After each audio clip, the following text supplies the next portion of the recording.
Est-ce que la sophrologie est une réponse au surpoids, à l'obésité? Vous venez aussi apporter un mieux-être, une réponse? Tout à fait. En fait, on aide en parallèle toujours avec des médecins, des psychologues Ouais. qui travaillent sur peut-être un problème de fond par rapport au passé. Nous, on intervient vraiment sur le présent et le futur. Voilà. Très Donc, bien. C'est ce qu'on va voir tout de suite avec vous, Pierre Campan. Vous êtes spécialiste de l'obésité, chirurgien à l'hôpital de la Conception à Marseille. Alors, plus d'un habitant sur deux âgé de plus de 30 ans est en excès de poids. Selon une étude de l'INSERM qui vient d'être publiée, plus d'une femme sur trois est en surcharge pondérale.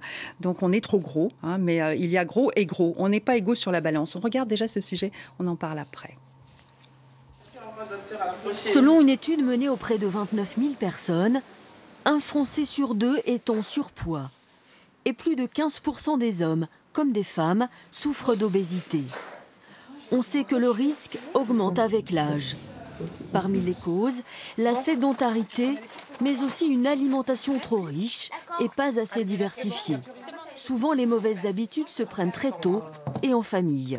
On n'a pas de viande, pas de poisson. Ce soir, on va dire qu'est-ce qu'on mange? On va commander quelque chose à livrer. L'obésité va toucher préférentiellement les foyers les plus modestes. La capacité des personnes à mettre en œuvre de l'activité physique, des changements alimentaires, dépend bien sûr de leur environnement et de l'accessibilité à un environnement favorable, que ce soit une alimentation diversifiée, de qualité, et aussi à des équipements sportifs.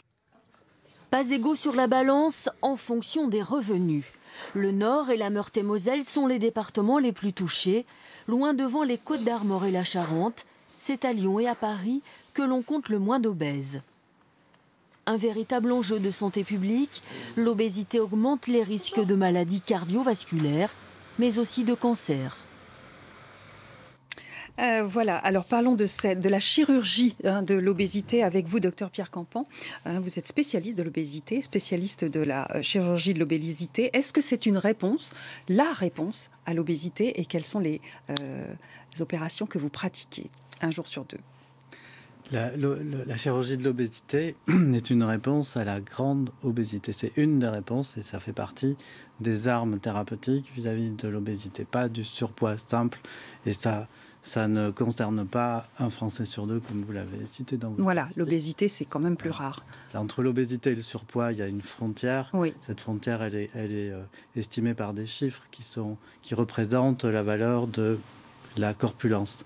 On mélange le poids et la taille, on obtient la corpulence de la personne. Ça peut être une corpulence normale, avec en IMC un index de masse corporelle normal en dessous de 25, ou bien on est dans l'obésité si notre corpulence est très forte et que on a une IMC supérieure à 35 ou 40. Alors, ça signifie quoi? Ça signifie que quand on est dans le surpoids, eh bien, ça correspond à la modification de nos habitudes, de notre mode de vie, et ça n'a pas forcément d'incidence sur notre santé, sur notre espérance de vie. En revanche, quand on est dans l'obésité, eh bien, on a un facteur de risque.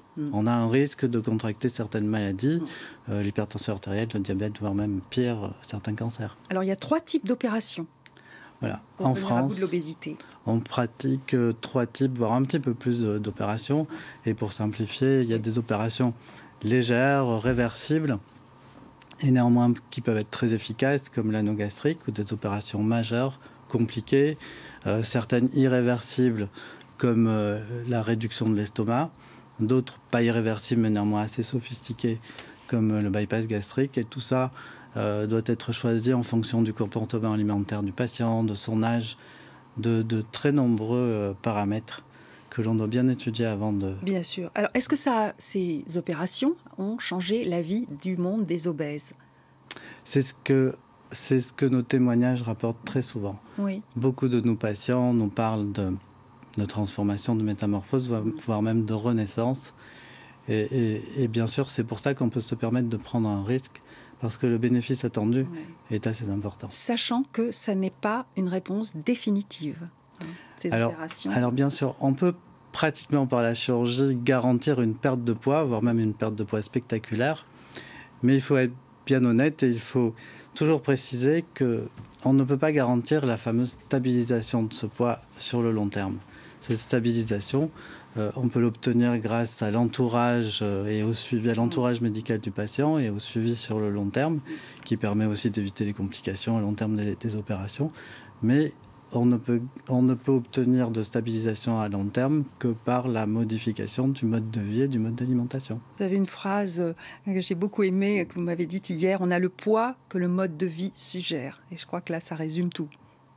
À long terme, on finit toujours par avoir le poids qu'on doit avoir en fonction de son mode de vie. Voilà, bien sûr. Le mode de vie est très important. Merci beaucoup, Pierre Campan, d'être venu nous parler de cette chirurgie de l'obésité.